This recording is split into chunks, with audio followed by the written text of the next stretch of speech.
سج گئی دوستو بزم نوری، ہم دلوں کو سجائے ہوئے ہیں۔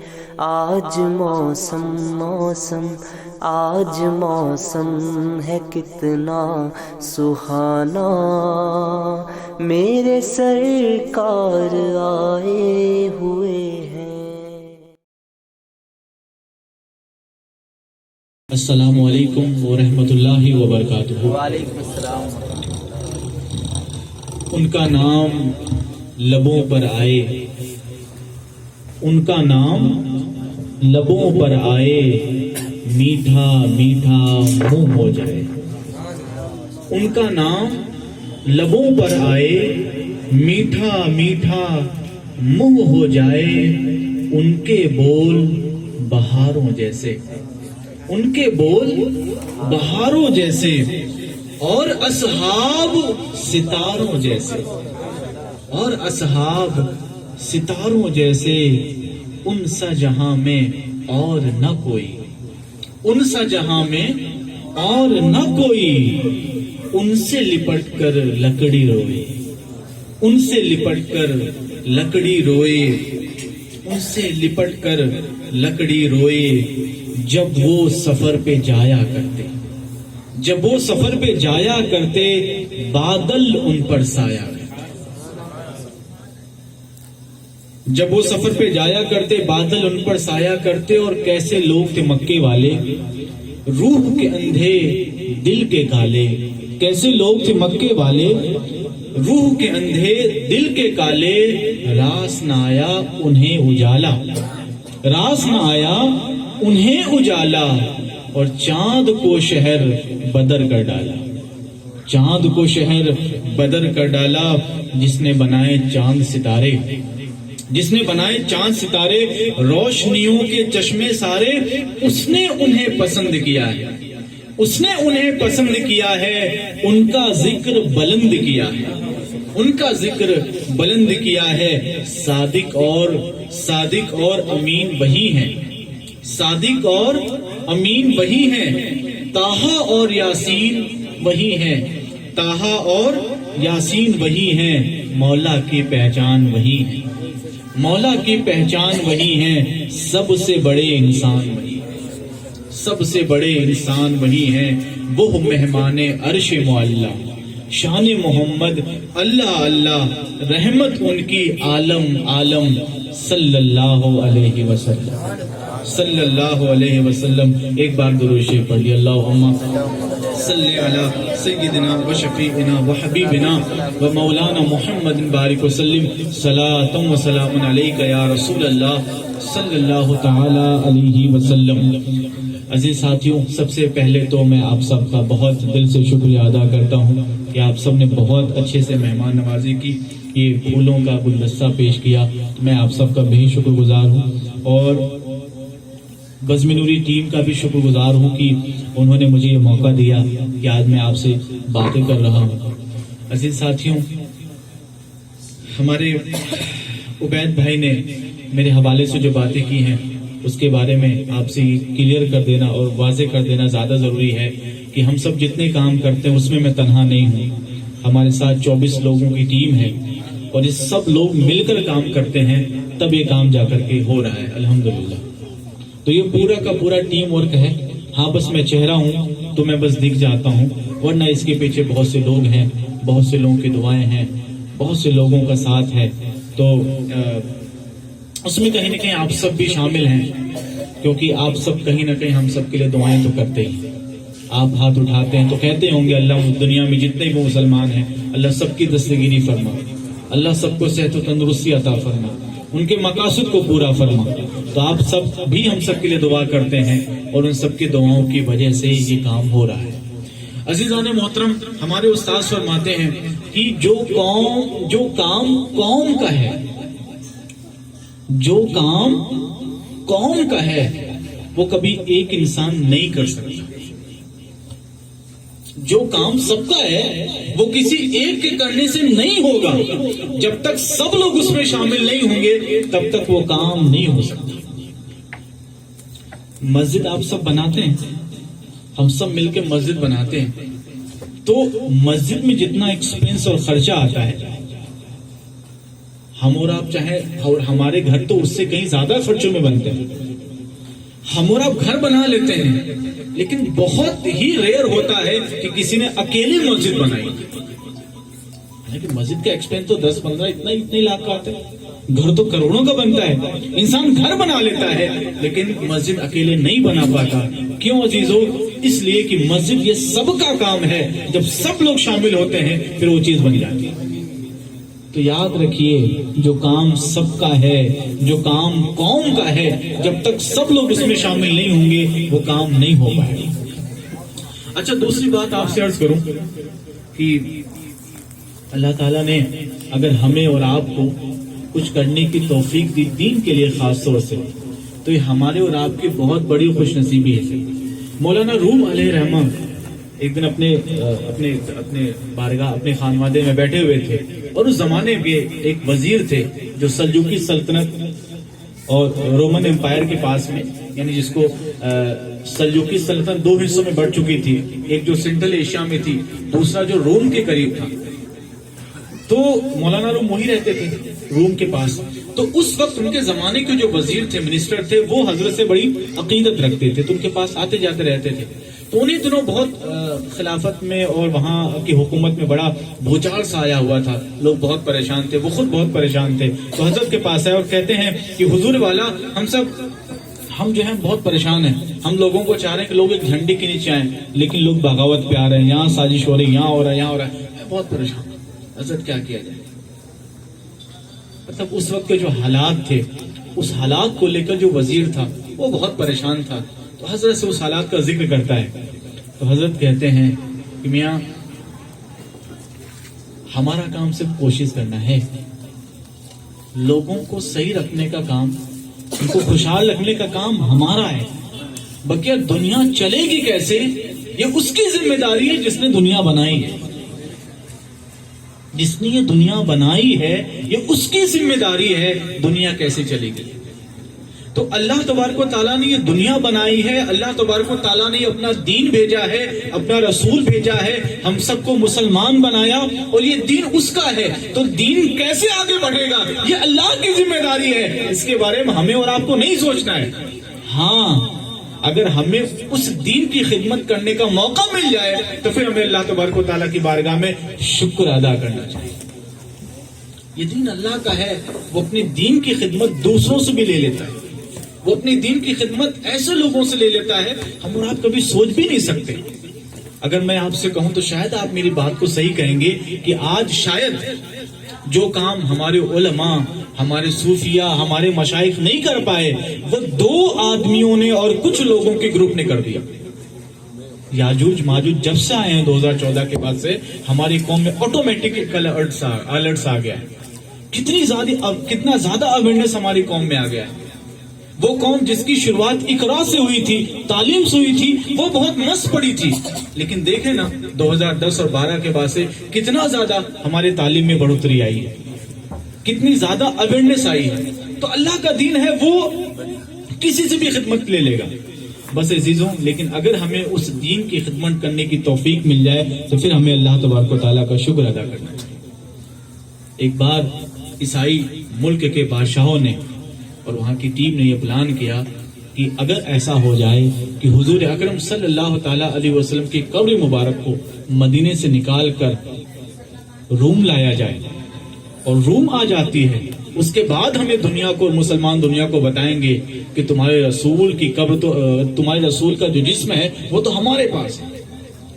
پھر اگر وہ ان کے رسول کا جسم ہمارے پاس آ جاتا ہے تو پھر مسلمان اپنے رسول کا جسم لانے کے لیے ہماری ہر شرط ماننے کو تیار ہو جائیں گے. تو انہوں نے پلاننگ کی کہ حضور اکرم صلی اللہ تعالیٰ علیہ وسلم کا جسم مدینے سے بہت چپکے سے نکال کر کے ہمیں روم لانا ہے. انہوں نے اس کام کے لیے 2 لوگوں کو بھیجا, بہت ہی تیز ترار چالاک سمجھدار 2 لوگوں کو بھیجا, اور وہ لوگ مدینے طیبہ آئے. وہ دن بھر عبادت کرتے, مسلمان بن کے رہ رہے تھے, دن بھر عبادت کرتے, اور جب رات میں پورا مدینہ سو جاتا تو چپکے سے نکلتے، اور جہاں انہوں نے گھر بنایا تھا وہیں سے وہ حضور صلی اللہ تعالی علیہ وسلم کے قبر مبارک تک اندر اندر راستہ بنا رہے تھے، ایک سرنگ بنا کر کے وہ حضور کی قبر کے پاس پہنچنے کی پلاننگ کر رہے تھے۔ تو دن بھر وہ لوگ عبادت کرتے اور رات میں وہ لوگ سرنگ کھودتے تھے۔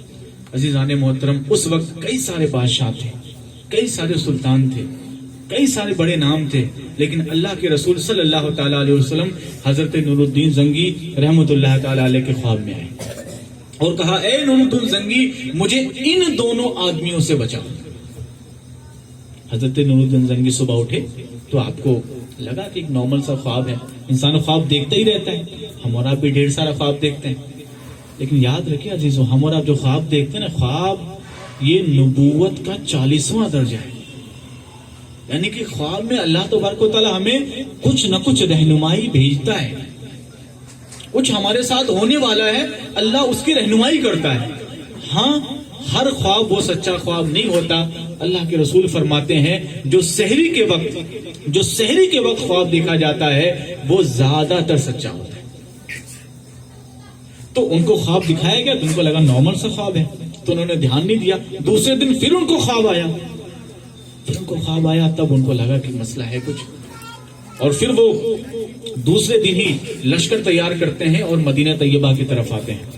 مدینہ طیبہ میں آتے ہیں تو کسی کو یہ نہیں بتاتے آ کر کے کہ میں 2 آدمیوں کو پکڑنے کے لیے آیا ہوں، بس یہ کہتے ہیں کہ میں وزٹ پہ آیا ہوں تاکہ عمرہ کر سکوں۔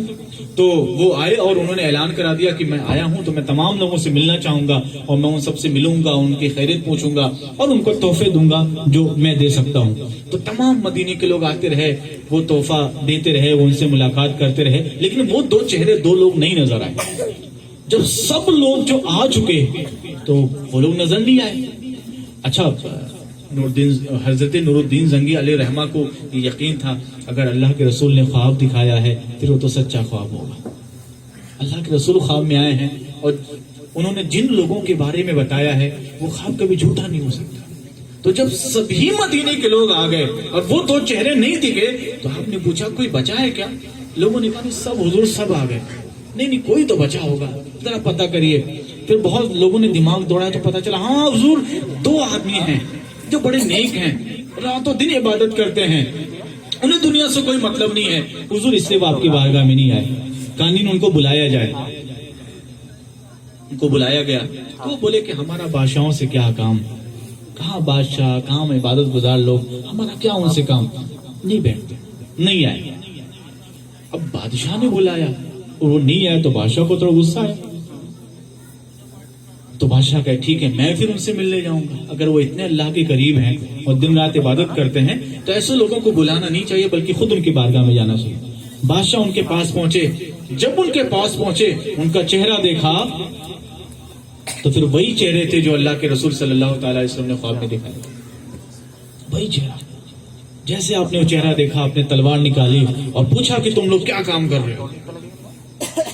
کہتے ہیں ہم لوگ وہ مطلب بہانے بازی کرتے ہیں، لیکن جب ان کے اس کمرے کی تلاشی لی جاتی ہے تو جہاں وہ مصلی جہاں انہوں نے بچھایا تھا وہ مصلی اٹھایا جاتا ہے، پھر اس کے نیچے سے راستہ نظر آتا ہے، فوراً ان کی گردن ماری جاتی ہے۔ اور عزیزان محترم اس کے بعد حضرت نور الدین زنگی علیہ رحمہ نے حضور صلی اللہ تعالیٰ علیہ وسلم کی قبر مبارک کے پاس ایسی دیوار بنائے بہت اندر تک کہ کوئی چاہ کر بھی حضور کی قبر تک نہیں پہنچ سکتا۔ اور آنے والے دنوں میں پھر حضور صلی اللہ تعالی وسلم کے باہر سے قبر کو بھی ایسا کر دیا گیا کہ کوئی حضور کے مزار تک نہیں پہنچ سکتا۔ بہت ہی شاید ریئر کوئی کیس ہو جو حضور کی مزار تک گیا ہو، لیکن وہ دیوار تک ہی پہنچ پاتے ہیں، حضور کی قبر تو اندر وہاں تک کوئی نہیں پہنچ پاتا۔ اچھا عزیزان محترم یہ واقعہ تھا، لیکن واقعے کے بعد جو اہم بات ہے وہ آپ سب کو میں بتانے چاہتا تھا اور اس کے لیے میں نے واقعہ بتایا ہے۔ جب یہ واقعہ پورا ہو گیا تو روایتوں میں آتا ہے، کتابوں میں لکھا ہوا ہے کہ حضرت نور الدین زنگی علیہ رحمہ مدینے کی گلیوں میں پھرتے تھے، چلتے تھے اور کہتے تھے اے اللہ تیرا کتنا شکر ہے، اے مولا تیرا کتنا شکر ہے، کتنے سارے لوگ عالم اسلام میں موجود ہیں لیکن رسول صلی اللہ تعالی علیہ وسلم نے اس خدمت کے لیے مجھے چنا، اللہ کے رسول صلی اللہ تعالی علیہ وسلم نے اس خدمت کے لیے مجھے چنا ہے، مولا میں تیرا بہت شکر گزار ہوں۔ عزیزان محترم میں آپ سے یہ عرض کرنا چاہتا ہوں، اگر آج کے اس دور میں اللہ تعالیٰ نے آپ کو کچھ کام کرنے کی توفیق دی تو پھر عزیزان محترم یہ اللہ تبارک و تعالیٰ کا بہت بڑا کرم ہے، اللہ کا بڑا شکر ہے۔ یہ مقام ایسا ہے کہ ہمیں اور آپ کو رات میں اللہ کی بارگاہ میں مصلی بچھا کر نماز پڑھنی چاہیے کہ اللہ کے رسول نے، اللہ تبارک و تعالیٰ نے اس کام کے لیے ہم سب کو چنا ہے۔ تو یہ مقام شکر ہے۔ اور عزیزوں، اللہ کی بارگاہ میں کوئی کام چھوٹا یا بڑا نہیں ہوتا۔ کئی بار ہمیں لگتا ہے ہم چھوٹی چھوٹی محفلیں سجاتے ہیں، ہم چھوٹے چھوٹے لوگوں کی مدد کرتے ہیں، تو اس سے کیا ہوگا؟ یاد رکھیے، دنیا کا یہ قانون ہے اور یہ اللہ کا قانون ہے کہ اگر آپ 2 لوگوں کو نہیں سنبھال سکتے نا، پھر آپ 200 لوگوں کو نہیں سنبھال پائیں گے۔ آپ کی کوئی کمپنی ہے، اس میں 2 لوگ کام کرتے ہیں اور وہ 2 لوگ آپ کے حساب سے کام نہیں کر پا رہے ہیں، تو پھر 200 لوگ بھی آ جائیں گے تو آپ ان کو سنبھال نہیں پائیں گے۔ آج ہمارے پاس بڑا منصب کوئی کیوں نہیں ہے؟ کیونکہ ہمارے پاس اگر ایک مسجد ہے تو ہم اور آپ اس میں اتنا لڑ رہے ہیں کہ ہم اس کو نہیں سنبھال پا رہے ہیں۔ تو جب ہم اور آپ ایک مسجد نہیں سنبھال سکتے تو پھر ہم آپ ایک محلہ کیسے سنبھالیں گے؟ پھر پورا ملک کیسے سنبھالیں گے؟ پورا دیش کیسے سنبھالیں گے؟ اگر ہم اور آپ ایک مسجد کو اچھے سے سنبھال لیں اور اس کو ایسا مثالی مسجد بنائیں کہ لوگ آئیں اور دیکھیں، بولے مسلمان ایسے ہوتے ہیں، تو پھر عزیزان محترم وہ وقت دور نہیں کہ اللہ تبارک و تعالیٰ اس شہر کی حکومت بھی آپ کو عطا فرما دے گا۔ تو ہمارے پاس 2 لوگوں کو بھی سنبھالنے کی صلاحیت نہیں ہے، پھر اللہ ہمیں کبھی بھی 200 لوگوں کا مالک نہیں بنائے۔ تو اس لیے پہلے کوشش کرنی ہے کہ ہم 2 لوگوں کو سنبھال سکیں، اور جب 2 لوگوں کو سنبھال لیں گے تو اللہ 400 لوگوں کو اور 4000 لوگوں کو بھی سنبھالنے کی توفیق عطا فرما دے گا۔ تو چھوٹا اور بڑا کچھ بھی نہیں ہوتا ہے، اللہ کی بارگاہ میں کوئی بھی چھوٹا یا بڑا نہیں ہوتا ہے۔ کوئی بھی چیز ہم جو شروع کر رہے ہیں وہ چھوٹے سے ہی شروع ہوتا ہے۔ دنیا کا ہر بڑا آدمی، آج ہم اور آپ سکسیس لوگوں کی بات کرتے ہیں، کامیاب لوگوں کی بات کرتے ہیں، تو یہ بتایا جاتا ہے، ابھی سب سے بڑا جو آدمی ہے اس کے بارے میں بات کی جاتی ہے، ریلائنس گروپ کے جو مالک ان کے بارے میں بات کی جاتی ہے کہ وہ پہلے پیٹرول بیچا کرتے تھے۔ ہمارے ایک چائے والا ہے راجو ٹی اسٹال، بڑی مشہور اس کی چائے ہے، جو کہ بھوپال جاتا ہے اور کہا جاتا ہے کہ آپ نے راجو کی چائے نہیں پی تو پھر آپ نے کچھ نہیں کیا بھوپال میں۔ تو کہا جاتا ہے کہ کسی زمانے میں وہ چائے کا ٹھیلا لگایا کرتا تھا، ٹھیلے پہ چائے بیچتا تھا، لیکن اس نے اس پہ محنت کیا، کوالٹی کو مینٹین کیا، تو آج وہ ایک برانڈ بن گیا۔ عزیزان محترم، ہر کام کی شروعات ایک چھوٹے سے ہوتی ہے۔ میں آپ کو بتاؤں، ہمارے رسول ہم سب کے آقا صلی اللہ تعالیٰ علیہ وسلم نے جب اپنے سفر کا آغاز فرمایا اور دین کی تعلیم کا سلسلہ عام فرمایا اور لوگوں کی تبلیغ شروع فرمائی، تو کوئی بھی آپ کے قریب نہیں آیا۔ ہم اور آپ 1-2 سال کوئی کام کرتے ہیں، 2-3-4 سال کوئی کام کرتے ہیں، اور اگر لوگوں کا سپورٹ نہیں آتا تو پھر ہم لوگ کیا بولتے ہیں؟ یار لوگ ساتھ نہیں دے رہے، اور پھر ہم اس کام کو بند کر دیتے ہیں۔ حضرت عمر جب ایمان لائے تو اس وقت مسلمانوں کی تعداد 39 سے 40 ہوئی۔ وہ 40ویں نمبر پر اسلام لانے والے ہیں۔ جانتے کتنے سالوں کے بعد؟ جب وہ اسلام لے آئے اور 40ویں نمبر پر اسلام لے آئے تو اس وقت حضور صلی اللہ تعالیٰ علیہ وسلم کو تبلیغ کرتے کرتے 6 سال ہو چکے تھے۔ 6 سال میں صرف 40 مسلمان، 6 سال میں صرف 40 مسلمان۔ لیکن اللہ کا رسول، اس کے ویژن، اس کا ویژن اتنا بڑا تھا، اس کی سوچ اتنی بڑی تھی، اور ان کو اتنی انرجی تھی کہ مکے والے آپ کو روکنے کے لیے آئے اور کہا پیسہ چاہیے پیسہ لے لیجئے، لڑکی چاہیے لڑکے اچھے دے دیں گے، آپ کو اگر پوزیشن چاہیے پوزیشن دے دیں گے۔ ہمارا رسول کہتا ہے کہ نہ مجھے پوزیشن چاہیے نہ مجھے دولت چاہیے، بلکہ مجھے دین کا پیغام عام کرنا ہے، اور جب تک میری آخری سانس ہے میں دین کے لیے کام کرتا رہا۔ عزیزان محترم، ہم اور آپ تھوڑی سی محنت کرتے ہیں اور لوگوں کا اگر ڈی موٹیویشن آتا ہے تو پھر ہم اور لوگ اس کام کو چھوڑ دیتے ہیں۔ ہمارے رسول کی زندگی سے سبق سیکھیں۔ میں آپ سے عرض کرتا ہوں، ہمارے اور کے بارے میں آپ دین کا کام کرنے نکلیں گے تو آپ سے غلطیاں ہوں گی اور لوگ آپ کے بارے میں بات کریں گے، اور جب لوگ آپ کے بارے میں بات کریں نا تو یہ بھی اللہ تبارک و تعالیٰ کی بارگاہ میں شکر کرنے کا مقام ہے، اس لیے کہ اللہ کے رسول کو بھی تو لوگوں نے گالیاں دی تھی۔ ہم رسول کی طرف اٹھنا تو چاہتے ہیں پانی پینا چاہتے ہیں، بیٹھنا چاہتے ہیں، حضور کی طرح نماز پڑھتے ہیں. حضور نے گالیاں کھائی ہیں اس کو اپنے مشن کے لیے، تو اگر کوئی ہمارے مشن کے لیے ہمیں گالی دے رہا ہے تو یہ بھی تو حضور صلی اللہ تعالی وسلم کی سنت ہے. تو اگر کوئی گالی دے رہا ہے عزیزوں تو اللہ کے رسول صلی اللہ تعالی علیہ وسلم کی سنت سمجھ کر اسے قبول کر لیے. کبھی آپ کو کسی نے مارا ہو تو اس کو بھی قبول کر لیجئے، یہ سوچ کر اللہ کے رسول نے بھی تکلیفیں اٹھائی. اور یہ ایسی چیز ہے کہ جو لوگوں کے بغیر پوری نہیں ہو سکتی. جب تک کوئی آپ کو گالی نہیں دے گا اس سنت پر عمل نہیں ہوگا. تو عزیزوں اللہ کے اس راستے میں رکاوٹیں آئیں تو ہمیں آپ کو پریشان نہیں ہونا ہے. ہمارا کام صرف کرنا ہے اور کوشش کرنا ہے اور بہت خلوص کے ساتھ کوشش کرنا ہے. یقین جانیے اللہ تبارک و تعالی ہر بندے کو آزماتا ہے، ہر بندے کو آزماتا ہے. وہ دیکھنا چاہتا ہے کہ اس کو یہ مقام دیا جائے گا، وہ سنبھال پائے گا یا نہیں سنبھال پائے گا. تو اللہ تبارک و تعالیٰ مصیبتوں سے ہمیں دوچار کرتا ہے، پریشانیاں لے کر کے آتا ہے، اور ان پریشانیوں کی وجہ سے ہم اور آپ بہت مضبوط ہو جاتے ہیں. اللہ تبارک و تعالیٰ قرآن میں فرماتا ہے 2 وجہوں سے انسان کے اوپر مصیبت آتی ہے. یا تو اس کے گناہ کی وجہ سے، اس نے گناہ اتنے کیے ہوتے ہیں کہ اللہ تبارک و تعالیٰ اس کے گناہوں کا بوجھ کم کرنے کے لیے، اس کے گناہوں کے کفارے کے طور پر اسے دنیا میں پریشانیوں سے دوچار کر دیتا ہے. یا اللہ تبارک و تعالیٰ اسے کوئی بڑا مقام دینا چاہتا ہے. اللہ اسے کوئی بڑا مقام دینا چاہتا ہے اور بندہ اس قابل نہیں ہوتا ہے تو کبھی کمفرٹ زون، آسانیاں آپ کو قابل نہیں بناتی ہیں. ہمیشہ ہارڈ ورک ہی آپ کو قابل بناتا ہے. اللہ تبارک و تعالیٰ آپ کے اوپر مصیبتیں لاتا ہے، ان مصیبتوں میں رہتے رہتے رہتے آپ اتنے مضبوط ہو جاتے ہیں اور اس مقام کے اہل ہو جاتے ہیں تو اللہ آپ کو وہ مقام عطا فرما دیتا ہے. میں آپ سے ابھی عرض کر رہا تھا کہ 2014 سے پہلے ہم اور آپ ایک دم ایسے تھے. ہماری اپنی سرکار ہے،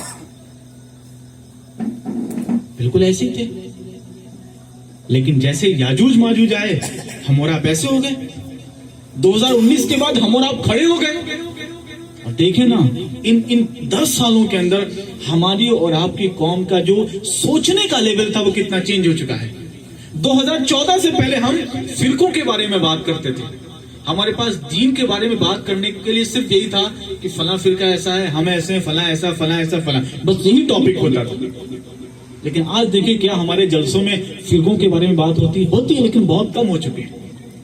اب بات ہو رہی ہے اسکول بنانا چاہیے، اب بات ہو رہی ہے ہمارے پاس کالج ہونا چاہیے، اب بات ہو رہی ہے کہ ہماری بچیاں ارتداد کی طرف جا رہی ہیں تو ان کو کیسے روکا جائے، اب بات ہو رہی ہے کہ ہمارے بچوں کو دین و دنیا کی تعلیم کیسے دی جائے، اب یہ بات ہو رہی ہے کہ ہمیں بزنس میں کیسے آگے آنا ہے. تو عزیزان محترم اللہ تبارک و تعالیٰ نے مشکل وقت، آسانیاں تھی، آسانیوں کی وجہ سے ہم اللہ کو بھولے ہوئے تھے. ہمیں آگے بڑھنا تھا، آگے بڑھ کر دنیا کو لیڈ کرنا تھا، لیکن ہم اور آپ کمفرٹ زون میں تھے. تو اللہ تبارک و تعالیٰ نے ہم پر کچھ ایسے لوگوں کو مسلط کر دیا کہ وہ آئے اور انہوں نے ہم سے کہا نہیں کہ تمہیں جگنا ہے، وہ انہوں نے اپنا کام کرنا شروع کیا اور ہم ادھر جگنا شروع ہو گئے. اور عزیزان محترم ایک بہت بڑا آدمی وہ کہتا ہے، بڑی اچھی بات کہتا ہے، جو بزنس کرتے ہیں ان کے لیے بھی لائن بہت اہم ہے، جو لوگ اسکول چلاتے ہیں ان کے لیے یہ لائن بہت اہم ہے، جو بھی دنیا میں ہے اس کے لیے لائن بہت اہم ہے. وہ کہتا ہے کہ tough time creates strong people. Tough time creates strong people. مشکل وقت مضبوط لوگوں کو پیدا کرتا ہے، مشکل وقت مضبوط لوگوں کو پیدا کرتا ہے. And strong people creates easy time. اور مضبوط لوگ آسانیاں پیدا کرتے ہیں، آسان وقت لے آتے ہیں. پھر وہ آگے کہتا ہے easy time creates weak people. آسانیاں آتی ہیں تو پھر وہ آسانیوں کی وجہ سے لوگ کمزور ہو جاتے ہیں. آسانیاں کمزور لوگوں کو پیدا کرتی ہیں. And weak people creates tough time. اور کمزور لوگ مشکل وقت کو لے آتے ہیں. تو ہم اور آپ کہیں نہ کہیں پہلے بہت کمزور تھے. آج موب لنچنگ کا ٹائم آیا تو لوگ کئی بار ڈرے، لیکن جب لگا کہ یہ کہیں بھی ہمارے ساتھ ہو سکتا ہے تو لوگوں نے ہمت کی کہ چلو اگر اللہ کے نام پہ جان گے تو کوئی بات نہیں. ہم نے یہ نیت کی اگر کوئی ہمارے ساتھ کرے گا ہم بھی ڈیفنڈ کرنے کی کوشش کریں گے، لیکن اگر اللہ کے نام پہ جان چلی گئی تو کوئی بات نہیں. اور دیکھیں اس کے بعد یہ معاملہ ختم ہو گیا. انہوں نے ہمیں ڈرانے کی کوشش کی لیکن اس ڈر کی وجہ سے ہم اور آپ مضبوط ہوتے چلے گئے. تو عزیزان محترم کبھی مشکلوں سے گھبرانا نہیں چاہیے. مشکلیں آتی ہیں تاکہ آپ کو مضبوط کر سکیں, مشکلیں آتی ہیں تاکہ آپ کو اونچا لے جا سکیں. ہاں جو ان مشکلوں سے ڈر جاتا ہے وہ پھر ناکام ہو جاتا ہے, جو لڑ جاتا ہے وہ کامیاب ہو جاتا ہے. طوفان کر رہا تھا میرے عزم کا طواف, طوفان کر رہا تھا میرے عزم کا طواف, دنیا سمجھ رہی تھی کہ کشتی بھور میں ہے, دنیا سمجھ رہی تھی کہ کشتی بھور میں ہے. اس لیے عزیزوں کبھی ہمیں پریشان ہونے کی ضرورت نہیں ہے, ہمیں بلکہ اس کو لینا ہے. ہمارے استاد فرماتے ہیں عزیزان محترم کہ اگلا مقام پانے کے لیے, اگلا مقام پانے کے لیے پچھلا مقام چھوڑنا پڑتا ہے. اگلا مقام پانے کے لیے پچھلا مقام چھوڑنا پڑتا ہے. اگر ہمیں اور آپ کو آگے چل کر دنیا کو لیڈ کرنا ہے تو پھر ہمیں آج ہماری جو سچویشن ہے اسے چینج کرنا ہوگا, اسے چھوڑنا ہوگا. اگر ہم اور آپ آرام میں رہ رہے ہیں تو پھر ہمیں اس آرام سے باہر آنا پڑے گا, محنت کرنی پڑے گی تاکہ ہم آنے والی نسل کو ایک محفوظ مستقبل دے سکیں. اس کے لیے ہمیں آج سے محنت کرنی پڑے گی. اور یاد رکھیے گا اچانک سے کوئی بھی, اچانک سے کچھ بھی چینج نہیں ہوتا ہے. اچانک سے ایسا نہیں ہوا کہ رات میں آپ سوئے صبح اکھلی تو ایوری تھنگ واز چینجڈ. نہیں, میجک نہیں ہوتا بھائی, کچھ دنیا میں میجک کچھ نہیں ہوتا. کہتے ہیں کامیابی کا کوئی بھی شارٹ ٹرن طریقہ نہیں ہوتا. ناکام ہونے کے لیے بھی 200-300 سال لگتے ہیں اور اوپر جانے کے لیے بھی 200-300 سال لگتے ہیں. ہاں بشرط یہ ہے اوپر جانے کے لیے محنت کرنی پڑے گی. تو ہم سب کو محنت کرنی عزیزان محترم, اور اس کے لیے سب سے اہم کہ ہمارے تعلیم کا نظام وہ بہت مضبوط ہونا چاہیے. عزیزان محترم آج کا جو ٹاپک تھا وہ یہی تھا کہ اگر تعلیم بدل جائے گی تو پھر ہماری قوم بدل جائے گی. تعلیم بدل جائے گی تو ہماری قوم بدل جائے گی. حضرت عمر رضی اللہ تعالیٰ عنہ حضور صلی اللہ تعالیٰ علیہ وسلم کے کتنے بڑے دشمن تھے, اور آپ نے سنا ہی ہوگا کہ ایک دن وہ نکلتے ہیں اور تلوار لے کے نکلتے ہیں اور کہتے ہیں کہ آج حضور صلی اللہ تعالیٰ علیہ وسلم کا قصہ ختم کر دیا جائے گا. حضور کو قتل کرنے کے لیے جاتے ہیں معاذ اللہ, لیکن راستے میں کوئی بتاتا ہے کہ اپنی بہن کی پہلے خبر لے لو. وہ اپنی بہن کے گھر جاتے ہیں تو ان کے بہن قرآن پاک کی تلاوت کر رہی ہوتی ہیں. جب وہ دروازے سے اندر آتے ہیں تو اپنے بہن سے پوچھتے ہیں کہ تم کس بات کی تلاوت کر رہی تھی, تم کس چیز کو پڑھ رہی تھی. انہوں نے کہا کہ وہ پڑھنے کے لیے تمہیں پہلے نہانا پڑے گا, غسل کرنا پڑے گا. وہ غسل کرتے ہیں, غسل کرنے کے بعد قرآن کی آیتوں کو پڑھتے ہیں, قرآن کی تعلیمات کو پڑھتے ہیں, اور پڑھتے پڑھتے پڑھتے ان کا دل بدل جاتا ہے. پڑھتے پڑھتے ان کا دل بدل جاتا ہے. اور عزیزان محترم پھر حضور کی بارگاہ میں تلوار لے کے نہیں جاتے ہیں بلکہ اپنا سر لے کے جاتے ہیں کہ حضور آپ کی بارگاہ میں سر کٹنے کے لیے تیار ہے. عزیزان محترم پڑھا تو ان کی دل کی دنیا بدل گئی. جب تک پڑھیں گے نہیں تب تک دل کی دنیا نہیں بدلے گی. عزیزان محترم اور حضرت عمر کے دور خلافت میں نے پڑھا حضرت کہ آپ نے قرآن پاک کی تعلیم کو واجب کر دیا کہ ہر آدمی کو قرآن پاک پڑھنا ہی پڑھنا ہے, اور جو نہیں پڑھتا تھا آپ کوڑے مرواتے تھے کہ نہیں تمہیں پڑھنا ہے. یہ نہیں کہ مطلب آپ کو جانا ہے اور نہیں پڑھنا تو نہیں پڑھنا ہی. قرآن پاک کی تعلیم, قرآن پاک آپ کو پڑھنا ہی پڑھنا ہے. بہت سے بدوی دیہاتی لوگ, گاؤں کے رہنے والے لوگ وہ نہیں پڑھتے تھے. آپ کو خبر ہوئی تو آپ نے لوگوں کو بھیجا اور کہا جا کے کوڑے مارو, مار کے ان کو پڑھاؤ, لیکن ان کو پڑھاؤ. اس آدمی کا ویژن دیکھیں. اسی لیے عزیزان محترم ان کا ویژن بہت بڑا تھا. میں نے پڑھا کہ آپ بازار میں جاتے تھے اور جو لوگ بزنس کرتے تھے, تجارت کرتے تھے, بیپار کرتے تھے, آپ ان سے پوچھتے تھے کہ آپ کو بزنس کے تمام مسائل پتہ ہیں؟ وہ کہتے تھے جی پتہ ہے. تو ٹھیک ہے.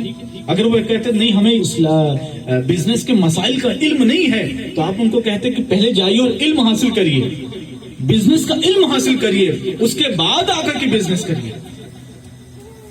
عزیزان محترم کئی بار ایسا ہوا کہ آپ نے لوگوں کو بھیجا کہ آپ جا کے بزنس پڑھیں, لیکن لوگوں نے بزنس نہیں پڑھا, پھر آ کے تجارت کرنے لگے. آپ کو خبر ہو تو آپ نے ان کو سزائیں دی کہ آپ ہماری بازار میں اس آدمی کو اجازت نہیں ہے جس کو بزنس کا علم نہیں ہے. ویژن دیکھیں, اس وقت کا ویژن دیکھیں. اور عزیزان محترم ہمارا اور آپ کا جتنا بڑا ویژن ہوگا اتنا ہی زیادہ ہم سب کو موٹیویشن ملتا رہے گا, اتنی زیادہ ہمیں انرجی رہے گی. اگر ہماری اور آپ کی سوچ اتنی ہے کہ بس ہمیں یہیں تک رہنا ہے تو پھر ہم اور آپ اس کے حساب سے محنت کریں گے. لیکن اگر ہمیں اور آپ کو بڑا ویژن ہوگا, ایک بڑی سوچ, بڑا مقصد ہوگا, تو پھر وہ ہمیں آپ کو ہمیشہ زندہ رکھے گا. عزیزان محترم, میں نے آج عبید بھائی سے ذکر ہو رہا تھا تو میں نے ان سے کہا کہ ارتداد کا بڑا مسئلہ ہو رہا ہے, اس پر تھوڑا ڈسکشن ہو رہا تھا. تو میں نے کہا آج 27ویں بزم 87 بزم نوری ہے, تو 13 ہفتوں کے بعد جو انشاءاللہ 100 بزم نوری ہو جائے گی. تو 13 ہفتوں میں آپ کوشش کریے اور تیاری کریے کہ آپ اپنے لوکیلٹی میں کوچنگ شروع کر سکیں. ایسی کوچنگ جہاں پہ آپ اپنے بچوں کو, اولاً یہ جو اسکول کے بچے ہیں ان کو آپ دین پڑھا سکیں, ماڈرن مکتب آپ کھولیں, اور جو بچے کوچنگ کے لیے جاتے ہیں, جو بچیاں کوچنگ کے لیے جاتی ہیں, ان کی کوچنگ کا انتظام کریں. اور یہ ویژن میں آپ لے آئیے, اپنے مقصد میں لے آئے کہ جب تک ہمارے سماج کا ہر بچہ ہماری کوچنگ میں نہیں پڑھے گا تب تک ہم کوچنگ کھولتے رہیں گے. ایک کھولیں گے, دوسرا کھولیں گے, تیسرا, جہاں جہاں بھی ہمارے لوگ رہتے ہیں وہاں پہ ہمیں کوچنگ کھولنی ہے. اور یہ عہد کر لیجئے کہ جب تک ہر بچہ ہمارے سماج کا ہمارے یہاں پڑھنے نہیں آئے گا تب تک یہ سلسلہ چلتا رہے گا. اور عزیزان محترم, آج کے وقت میں بچے وہیں سے تو خراب ہو رہے ہیں نا. کوچنگز میں جاتے ہیں, اسکولز میں جا رہے ہیں, وہاں پہ صرف وہ ماڈرن ایجوکیشن پڑھ رہے ہیں, وہاں وہ پڑھ رہے ہیں, صرف وہی پڑھ رہے ہیں. مورل تو ہمارے یہاں کچھ پڑھایا نہیں جاتا, اور اس کے ساتھ ساتھ اس میں کچھ موریلٹی نہیں ہوتی, دین کا کوئی پارٹ نہیں ہوتا. تو ہمارے صرف وہی تعلیم, وہی تعلیم, وہی تعلیم, تو پھر دھیرے دھیرے وہ بچہ دین سے بہت دور ہو جاتا ہے. ہمارے ایک دن مولانا عمیر احمد صاحب ہمارے ادارے کو استاد وہ بتا رہے تھے کہ چنئی کا کوئی اسکول ہے, چنئی کا کوئی مشنری اسکول ہے, وہاں پہ جو مسلم بچے ہیں اور جو نان مسلم بچے سب ایک ساتھ جب پرے کرتے ہیں تو وہاں پہ ایسے بچوں کو کہا جاتا ہے کہ آپ مانگیے. تو سب سے پہلے کہتے ہیں کہ پروفٹ محمد وہ ایک پیغمبر تھے, تو آپ لوگ پہلے ان سے مانگیے. او پروفٹ پیغمبر گیو اس چاکلیٹ. اب چھوٹے چھوٹے بچے, ایسے چھوٹے بچے ہیں, تو وہ ان سے کہا جاتا ہے بیٹا چاکلیٹ مانگیے محمد صلی اللہ تعالیٰ علیہ وسلم سے. تو بچے کہتے ہیں وہ پروفٹ گیو اس چاکلیٹ, ان کو چاکلیٹ نہیں ملتی. پھر ان سے کہا جاتا ہے وہ محمد پروفٹ نے آپ کو چاکلیٹ نہیں دی, آپ ایسا کریے جیسس کرائسٹ سے آپ چاکلیٹ مانگیے. تو کہتے ہیں oh Jesus give us chocolate. تو جیسے کہتے ہیں oh Jesus give us chocolate, chocolate کی برسات ہونے لگتی ہے,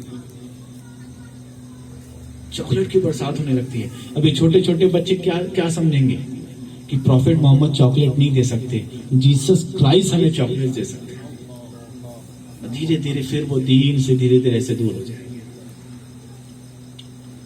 ہم اور آپ حضور صلی اللہ تعالی وسلم کو امین مانتے ہیں, امین کہتے ہیں. حضور صلی اللہ علیہ وسلم واز امین, کیونکہ بہت ایماندار تھے. لیکن دنیا نے کہا نہیں وہ امین نہیں تھے. امین کا مطلب یہ نہیں جو آپ سمجھ رہے ہیں. امین کا مطلب یہ ہے کہ ان کی امی کا نام آمینہ تھا.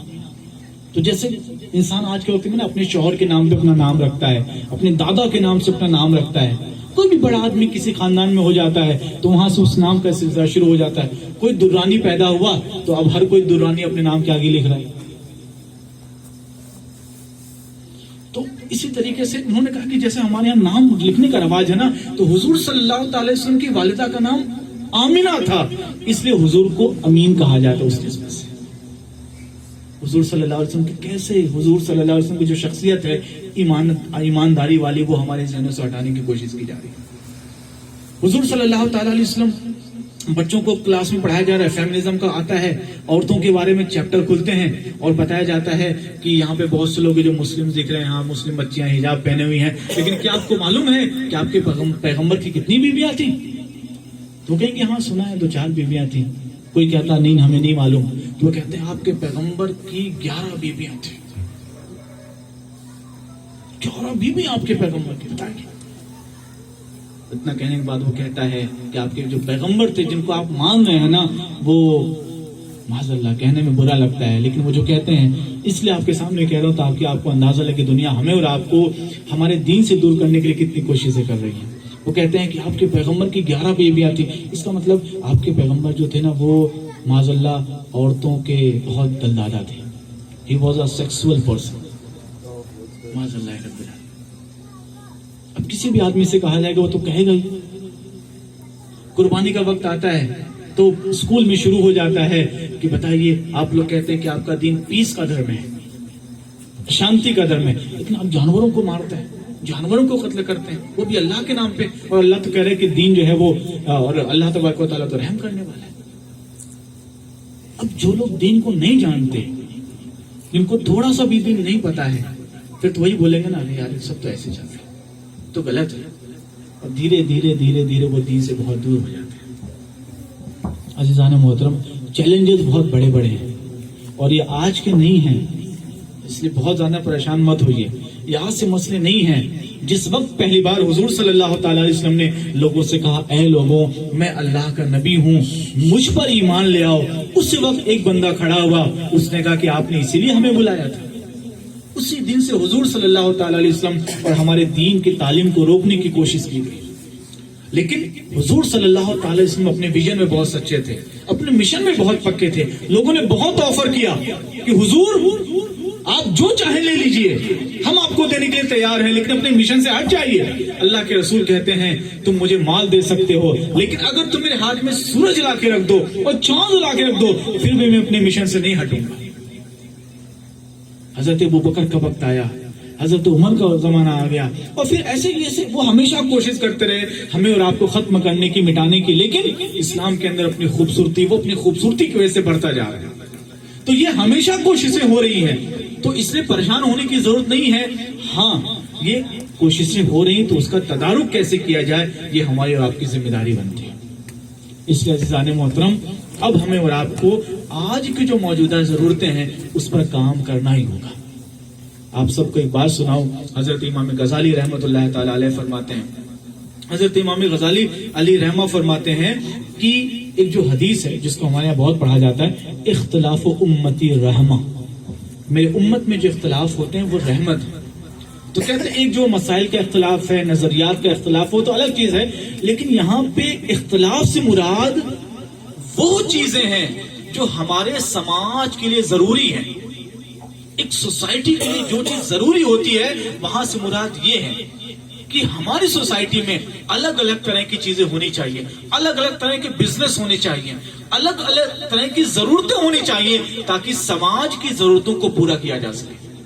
وہ اس کو اور ایکسپلین کرتے ہیں اور کہتے ہیں کہ جیسے مثال کے طور پر ایک محلہ ہے، ایک شہر ہے، اور اس شہر میں ایک کلینک ہونی چاہیے، ایک ڈاکٹر ہونا چاہیے، کیونکہ اگر وہ ڈاکٹر نہیں ہوگا، وہ دواخانہ نہیں ہوگا، وہ ہاسپٹل نہیں ہوگا، اور کسی کی طبیعت خراب ہوئی تو اس کو پھر دوسرے شہر جانا پڑے گا، تو اس دوسرے شہر کے جانے کے درمیان ہو سکتا ہے اس کی طبیعت خراب ہو جائے یا اس کا انتقال ہو جائے۔ تو اس پریشانی سے بچانے کے لیے یہ تمام لوگوں پر ضروری ہے۔ امام غزالی فرماتے ہیں علماء نے لکھا ہے کہ یہ فرض کفایہ ہے کہ وہاں پہ ایک کلینک ہونی چاہیے، ایک ہاسپٹل ہونا چاہیے، اور فرض کفایہ کا مطلب یہ ہوتا ہے عزیزوں کہ اگر تمام کے تمام لوگوں پر فرض ہے، ایک نے بھی کر لیا تو فرض ادا ہو گیا، اگر سب نے نہیں کیا تو سب کے سب لوگ گنہگار ہوں گے۔ جیسے تراویح کی نماز یہ فرض کفایہ ہے، جنازے کی نماز فرض کفایہ ہے، کوئی بھی ایک آدمی محلے کا پڑھ لیتا تو سب لوگ بری ذمہ ہو جاتے ہیں، لیکن اگر کسی نے نہیں پڑھا تو سب لوگ گنہگار ہوئے۔ تو امام غزالی فرماتے ہیں کہ ایسے جگہ پر کلینک کا ہونا بہت ضروری ہے، یہ سب لوگوں پر فرض کفایہ ہے، اگر یہ نہیں ہوا تو تمام کے تمام لوگ گنہگار ہوں گے۔ عزیزان محترم، کلینک تو ہمارے یہاں بہت سارے ہیں، لیکن سوال کیا ایسی کوئی کلینک ہے، کیا کوئی ایسا ہاسپٹل ہے جہاں پہ ہماری ماں اور بہنوں کے لیے فیمیل ڈاکٹر ہوں جو پردے کے ساتھ ان کا علاج کریں؟ عزیزان محترم، کیا ہمارے پاس کوئی ایسا اسکول ہے جہاں پہ ہمارے بچوں کو ایجوکیشن، ماڈرن ایجوکیشن کے ساتھ ساتھ بچوں کو دین بھی پڑھایا جاتا ہو؟ کیا ایسا اسکول ہے ہمارے پاس؟ عزیزان محترم، کیا ہمارے پاس کوئی ایسی کوچنگ ہے جہاں پہ ہمارے بچوں کو ان کی ماڈرن ایجوکیشن کی تیاری کے ساتھ ساتھ ان کو یہ بھی بتایا جائے کہ اگر آپ کلیکٹر بنیں گے، اگر آپ ڈاکٹر بنیں گے تو پھر آپ کو جو ہے بے ایمانی نہیں کرنی ہے، غلط ناجائز پیسہ نہیں لینا ہے؟ کیا کوئی ایسی کوچنگ ہے جو ہمیں یہ سب بتاتی ہے؟ عزیزان محترم، اگر یہ نہیں ہے تو اس کا مطلب ہم سب کے اوپر یہ فرض کفایہ ہے، اور آج کے وقت میں یہ ضروری ہے، تو اگر ہم لوگ نہیں کریں گے تو ہم لوگ گنہگار ہوں گے امام غزالی کے مطابق۔ اور عزیزان محترم، اگر ہمارا اور آپ کا ماننا ہے کہ ہمارا دین سب سے اچھا ہے، تو پھر ہمارے پاس ایک بہت ہی اچھا اسکول ہونا چاہیے. عزیزان محترم، اگر ہم یہ کہتے ہیں کہ ہمارا دین سب سے اچھا ہے تو ہمارے ہاں ایک ایسا دینی مدرسہ ہونا چاہیے جو بہت ہی شاندار ہو، بہت ہی لاجواب ہو، وہاں سے دین کی تمام ضرورتوں کو پورا کیا جاتا. اور عزیزان محترم، ہم آپ یہ کر سکتے ہیں. ہمارے پاس ابھی نہیں ہے لیکن ہم کر سکتے ہیں. ہم جب ایک رات کے لیے 5 لاکھ اکٹھا کر سکتے ہیں. میں برا نہیں کہہ رہا ہوں جلسوں کو، خدا کے واسطے برا مت مانیے گا، غلط مت لیجیے گا. اگر ہم جلسے کر سکتے ہیں تو پھر ہم اور آپ 10 لاکھ روپے کے ایک ہاسپٹل نہیں بنا سکتے. عزیزان محترم، اگر ہم آپ مسجد، شاندار مسجد بناتے ہیں، 40-50 لاکھ روپے خرچ کر دیتے ہیں، تو کیا ہم ایک اچھا سا اسکول نہیں بنا سکتے؟ عزیزان محترم، بنا سکتے ہیں. اور شاید پہلا جو وقت تھا وہ وقت ہم سب کو ان سب چیزوں پر سوچنے پہ مجبور نہیں کر رہا تھا، کیونکہ ہمیں ان سب وقت کا احساس نہیں تھا، وقت کے حالات، نزاکت کا احساس نہیں تھا. لیکن آج ہمیں سمجھ میں آ رہا ہے تو ہمیں اور آپ کو اس کے لیے آگے بڑھنا پڑے گا. اور جو بھی تنظیم بزم نوری آگے بڑھ رہی ہے اس کو بڑھنا چاہیے. کوئی بھی تنظیم آگے بڑھ رہی ہے تو ہمیں اس کو سپورٹ کرنا چاہیے تاکہ یہ چیزیں عمل میں آ سکیں. عزیزان محترم، اگر آپ چاہتے ہیں کہ ارتداد کی ہماری جو بچیاں ہیں وہ دوسروں کے ساتھ چلی جا رہی ہیں، تو پھر ہمیں اس کے لیے ایک اچھا سا کالج بنا کے دینا پڑے گا. سیپریٹ کوچنگ کا انتظام کرنا پڑے گا. وہ اسٹینڈرڈ دینا پڑے گا جہاں پہ ہماری بچیاں اس اسٹینڈرڈ کو پاس سکیں اور پوری اطمینان کے ساتھ وہاں سے تعلیم لے سکیں. عزیزان محترم، مجھے بتائیے، آپ کی بہن نے، ہمارے گھر کے بچے، میں خود سے سوال کرتا ہوں، انہوں نے گریجویشن کر لیا، انہوں نے نیٹ کی تیاری کی، ڈاکٹر بن گئی. اب بتائیے ان کی شادی کا جو رشتہ ہے اور وہ 10ویں پاس یا 12ویں فیل بچہ ہے، کیا وہ بچی اسے شادی کرے گی؟ آپ ہی بتائیں. آپ کی بچی ڈاکٹر ہے، آپ ایک 12ویں فیل لڑکے سے شادی کریں گے؟ اس کی نہیں کریں گے نا. آپ پڑھے لکھے ہیں تو آپ چاہتے ہیں کہ کم سے کم اس کے برابر کا ہو بچہ، اس کے برابر کی بچی ہو. تو جب تک وہ برابر کے لوگ نہیں ہوں گے تب تک کیسے شادیاں ہوں گی؟ ہمارے یہاں ڈاکٹرز مل ہی نہیں رہے، بچیاں بہت آگے چلی جا رہی ہیں، لڑکے بہت پیچھے جا رہے ہیں. اس کے بعد جب میچ نہیں ملتا ہے پھر لڑکیاں کسی اور کے ساتھ چلی جا رہی ہیں. تو اگر ہمیں اور آپ کو نا اپنے بچیوں کو بچانا ہے تو ہمارے بچوں کو پڑھنا پڑے گا اور ان کے برابر پڑھنا پڑے گا. ہر آدمی کی اپنی سیلف ریسپیکٹ ہوتی ہے بھائی، ہر آدمی کی اپنی عزت ہوتی ہے، ہر آدمی کی اپنی عزت ہوتی ہے، ہر آدمی کی اپنی عزت ہے وہ، اور اپنے برابر والوں کے ساتھ ہی زندگی گزارنا چاہتا ہے. تو جب تک برابر والا نہیں ملے گا ایسے کیسز ہمارے آپ کے سامنے ہوتے رہیں گے.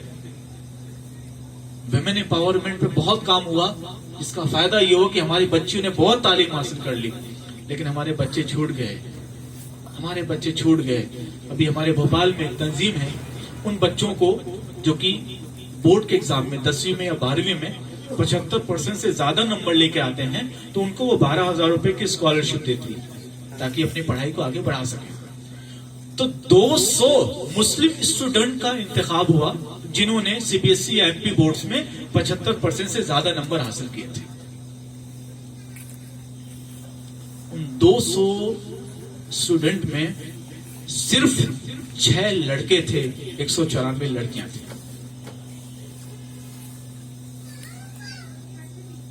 میں نے اپنے طوبہ کو بچوں کو بلایا، وہ بھی گئے تھے اس پروگرام میں. تو میں شام ان کے ساتھ بیٹھا تو بولے آج کی سب سے عجیب بات کیا تھی اس پروگرام کی؟ تو انہوں نے 2 باتیں بتائی.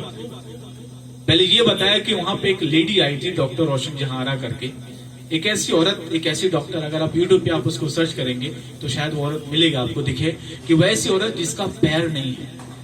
ایک ٹرین حادثے میں اس کا پیر کٹ گیا، مطلب یہاں سے اس کا پیر ہی نہیں ہے، وہ اسٹیل پیر جو ہوتے ہیں اسی سے وہ چلتی ہے. اور وہ جب 12ویں کی شاید تیاری کر رہی تھی، 12ویں کی اسٹوڈنٹ تھی، تبھی ان کا پیر کٹ گیا تھا. لیکن وہ عورت بار بار اپنے تقریر میں کہہ رہی تھی کہ مجھے اللہ کی ذات پہ بہت بھروسہ تھا، اللہ کی ذات پہ بہت بھروسہ تھا، اللہ کی ذات پہ بہت بھروسہ تھا. اور عزیزوں، اللہ کی ذات پہ اس نے بھروسہ کیا تو پھر اس کا جو ہے MBBS میں ایڈمیشن ہوا. اس نے دوسرے نمبر پہ نیٹ کا ایگزام ٹاپ کیا تھا اور وہ 89% فزیکلی چیلنج تھی. تو جو 89% لوگ فزیکلی چیلنج ہوتے ہیں ان کا MBBS میں ایڈمیشن نہیں ہوا تھا. اور آج تک آزادی کے بعد سے لے کر اب تک کوئی بھی 89% جو فزیکلی چیلنج ہے اس نے MBBS میں ایڈمیشن نہیں لیا. لیکن اس کا سپنا تھا کہ ڈاکٹر بننا ہے. عزیزان محترم اس کا سپنا تھا, اس کی ہمت تھی, اس کی کوشش تھی اور اللہ کی ذات پہ بھروسہ تھا. تو پھر کیا ہوا کہ اس کے لیے ہمارے ہندوستان کا قانون بدل گیا.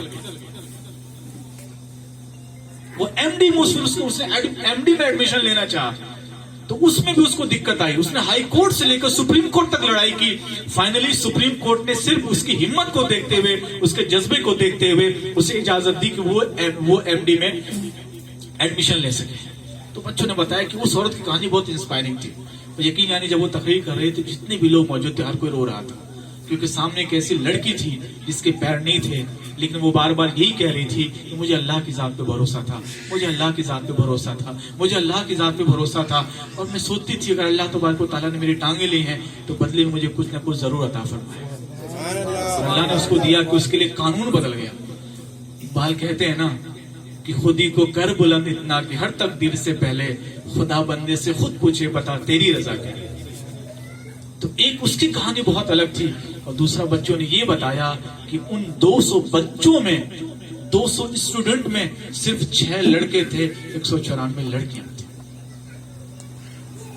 میری بہنیں اس کو سن رہی ہوں گی تو بہت خوش ہو رہی ہوں گی, یقیناً یہ ان کے لیے خوشی کا موقع ہے. لیکن جب وہ ماں بنیں گی تو پھر انہیں اپنے لڑکوں کی ایسی تربیت کرنی ہے کہ جیسے وہ بچیاں آگے بڑھیں گی نا ایسے ان بچوں کو بھی آگے بڑھانے کی کوشش کرنی ہے. تو ہمارے بچوں کو سنبھلنا پڑے گا, ہماری عورتوں کو سنبھلنا پڑے گا. اور عزیزان محترم ہمارے یہاں سے ایک مت ہے اور ہمیشہ سے کہا جاتا ہے کہ ہر بڑے آدمی کے پیچھے, ہر آدمی کی کامیابی میں عورت کا ہاتھ ہوتا ہے. ایک دم سچی بات ہے. ہم سب کہتے ہیں کہ ماں اگر فاطمہ ہوتی ہیں پھر بیٹا حضرت حسین ہوتے ہیں, حضرت امام حسن ہوتے ہیں. اور عزیزان محترم یہ بات بالکل صحیح ہے کہ سی اے اور این آر سی میں ہم نے بہت کوشش کی لیکن وہ احتجاج ہو نہیں پا رہا تھا. لیکن جب دلی میں شاہین باغ میں عورتیں جا کے بیٹھ گئیں پھر وہ احتجاج بہت عروج پہ چلا گیا. اس شاہین باغ سے نہ جانے کتنے شاہین باغ پورے ہندوستان میں بنے اور شاہین باغ کو پورا کا پورا لڑکیاں عورتیں ہی لیڈ کر رہی تھی. اور آپ نے یہ بھی سنا ہوگا کہ ابھی آج ایک عورت کی ڈیلیوری ہوئی ہے اور وہ اپنے بچے کے ساتھ جا کے وہاں بیٹھی ہوئی تھی.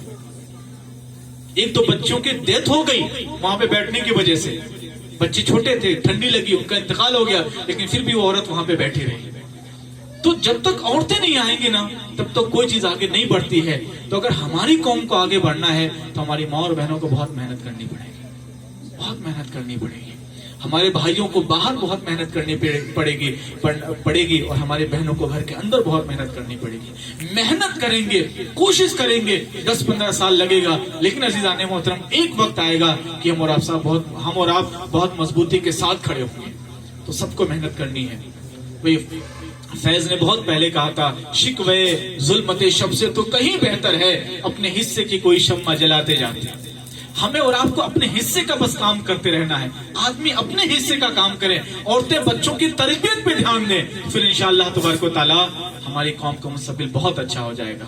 اور ہمیں کرنا پڑے گا, ہمارے پاس آپشن نہیں ہے کہ چاہے تم کریں چاہے تو نہ کریں, ہمارے پاس آپشن نہیں ہے. لوگ ہمیں آج پنچر پتر کا تانا دیتے ہیں, پنچر پتر کا تانا دیتے ہیں, پنچر پتر کا تانا دیتے ہیں. عزیزان محترم وہ تانا ختم کر کے ہمیں یہ بتانا ہوگا کہ نہیں ہمارے یہاں بھی ڈاکٹر ہوتے ہیں, ہمارے یہاں بھی یو پی ایس سی والے ہوتے ہیں, ہمارے یہاں بھی بہت اچھے لائرز ہوتے ہیں. اور عزیزان محترم تقریباً 4000 جابس ہیں اس دنیا میں ابھی تک. ہم تو 3-4 ہی جانتے ہیں, 4-5 ہی جانتے ہیں, لیکن 4000 سے زیادہ جابس ہیں. تو ہر فیلڈ میں ہمیں آگے بڑھنا ہے اور ہر فیلڈ میں اپنا مقام بنانا ہے. اور یہ کبھی مت سوچئے کہ ہم مسلمان ہیں تو ہمیں موقع نہیں ملے گا. نہ میرے بھائی مت سوچ ایسا, ہم مسلمان ہیں ہمیں موقع نہیں ملے گا, نہیں مت سوچئے ایسا. اللہ اپنے پاک کلام میں کہتا ہے کہ جو کافر ہیں وہ اپنی پلاننگ کر رہے ہیں, وہ سازشیں کر رہے ہیں, اور اللہ تبارک و تعالیٰ اپنی تدبیر کر رہا ہے, اللہ اپنی پلاننگ کر رہا ہے. اور اللہ آگے ارشاد فرماتا ہے واللہ خیر الماکرین, and Allah is the best planner. اللہ تبارک و تعالیٰ سب سے بہتر تدبیر کرنے والا ہے. تو مت سوچیے اس بات کو کہ ہمیں موقع نہیں ملے گا. اپنے آپ کو اس قابل بنائیے, اس قابل بنائیے. آپ قابل بنائیں گے تو آپ بھی نیٹ کا ایگزام ٹاپ کریں گے, آپ قابل بنیں گے تو پھر آپ بھی UPSC کا ایگزام ٹاپ کریں گے, اور آپ کر ہی رہے ہیں. کتنا ریپڈ چینج آ رہا ہے ہماری قوم کے اندر الحمدللہ. تو عزیزان محترم اس پہ ہم سب کو دھیان دینے کی ضرورت ہے. ہمیں ہماری سوچ کو اس کو بدلنا ہے. ہم نے بہت آرام میں ہم نے رہ لیا, ہم نے ایک دوسرے کے بہت ٹانگیں کھینچ لی ہے. ٹانگیں کھینچنے کے ساتھ ساتھ ایک دوسرے کو سہارا بھی دینا ہے.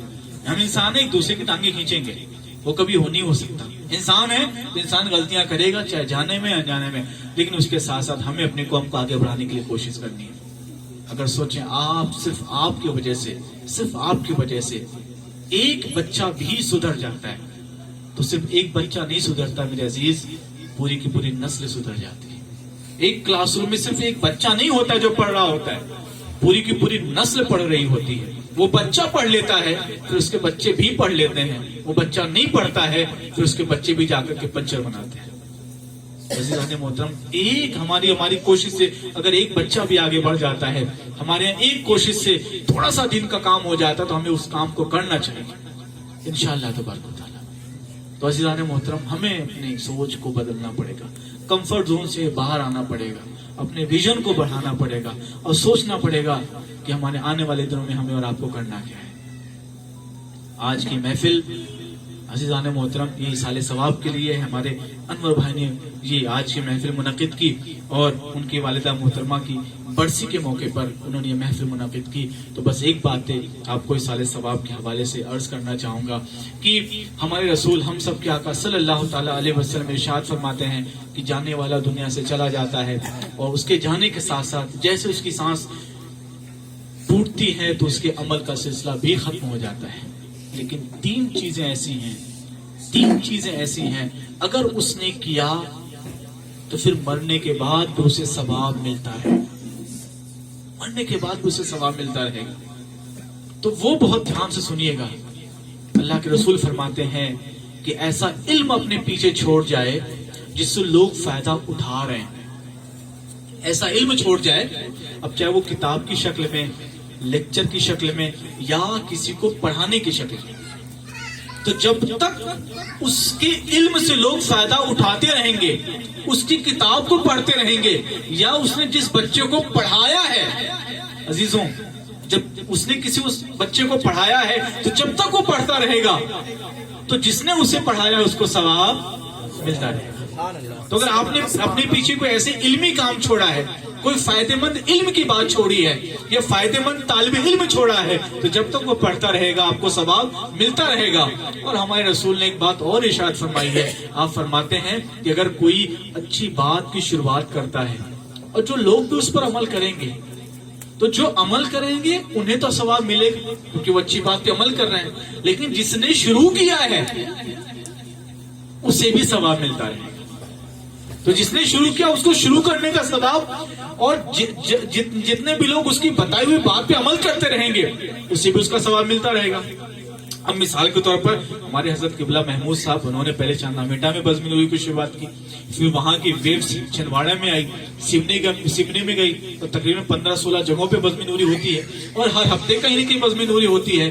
تو حضرت نے بزم نوری کی شروعات کی تو حضرت کو ثواب مل رہا ہے جہاں جہاں حضرت بزم نوری کر رہے ہیں, لیکن حضرت کے شروع کرنے کی وجہ سے جہاں جہاں بھی بزم نوری ہو رہی ہے, حضرت وہاں موجود نہیں ہے, لیکن جہاں جہاں بھی بزم نوری ہو رہی ہے تو حضرت کو اس کا ثواب ملتا رہے گا, حضرت کے تمام رفقا کو اس کا ثواب ملتا رہے گا, جنہوں نے دام درم قدم سخن حصہ لیا انہیں ثواب ملتا رہے گا.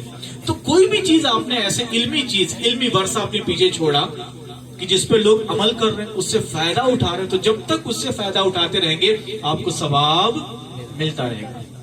اسی لیے ہمارے ہاں جب کسی کا انتقال ہوتا ہے تو فوراً ایک قرآن پاک مسجد میں بھجوا دیا جاتا ہے. کیوں؟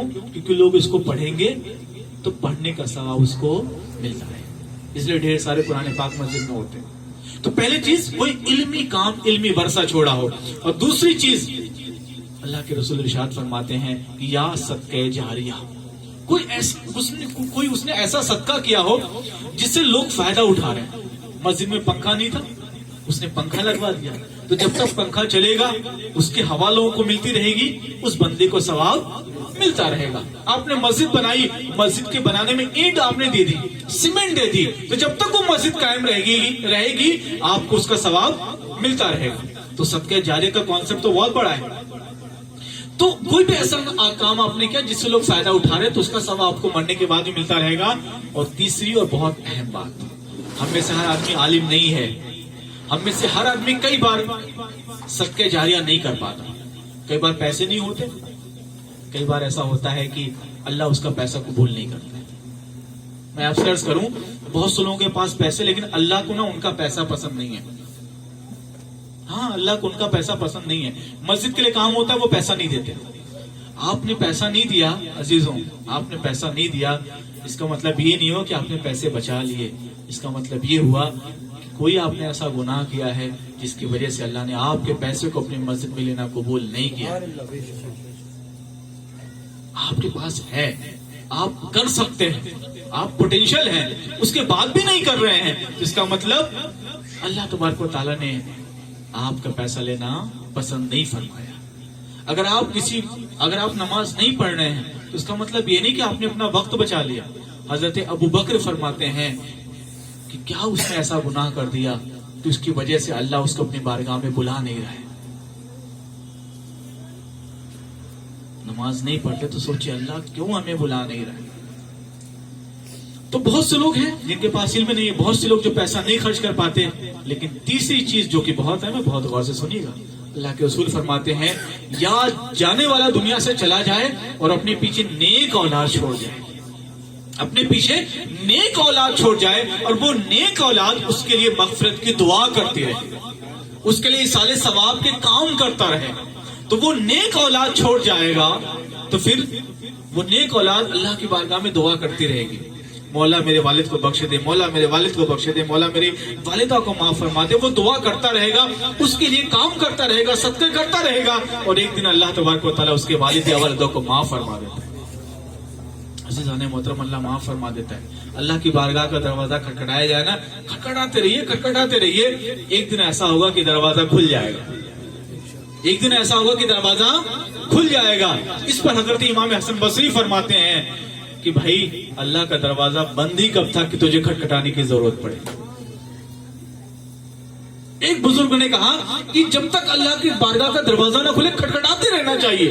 تو حضرت امام حسن بصری فرماتے ہیں کہ میرے بھائی اللہ کی بارگاہ کا دروازہ بند ہی کب تھا کہ تجھے کھٹکھٹانے کی ضرورت پڑے. تو اللہ کی بارگاہ میں دعا کرتے رہیں گے, اللہ تبارک و تعالیٰ معاف فرما دے گا. تو عزیزان محترم, ضرور نہیں کہ بہت زیادہ یہ ایصال ثواب کی برسی کی جائے, محفل کی جائے, بچوں کو بلا کے قرآن خوانی کرائیے, نہیں میرے عزیزوں, یہ سب کرنے چاہیے, کرواتے رہیں. لیکن اگر آپ کو جتنی بھی قرآن پاک کی آیتوں کی تلاوت یاد ہے, جتنے بھی قرآن پاک کی تلاوت آپ کر سکتے ہیں, جتنا بھی آپ نے قرآن پڑھا ہے, آپ صبح شام کوئی بھی ایک ٹائم فکس کر لیں اور اتنا پڑھنے کے بعد اللہ کی بارگاہ میں ہاتھ اٹھائیں اور دعا کریں کہ مولا میں نے جو پڑھا ہے اس کا ثواب حضور صلی اللہ تعالی وسلم کی بارگاہ سے ہوتے ہوئے میرے والدین تک پہنچا دیں. آپ کرتے رہیں گے, ایک دن اللہ تبارک و تعالیٰ آپ کو معاف فرما دے. ایک واقعہ اس پر عرض کروں گا, اس کے بعد اپنے گفتگو ختم کروں گا. حضرت رجب حنبلی ایک بہت بڑے حنبلیہ فقہ کے بہت بڑے اسکالر ہیں.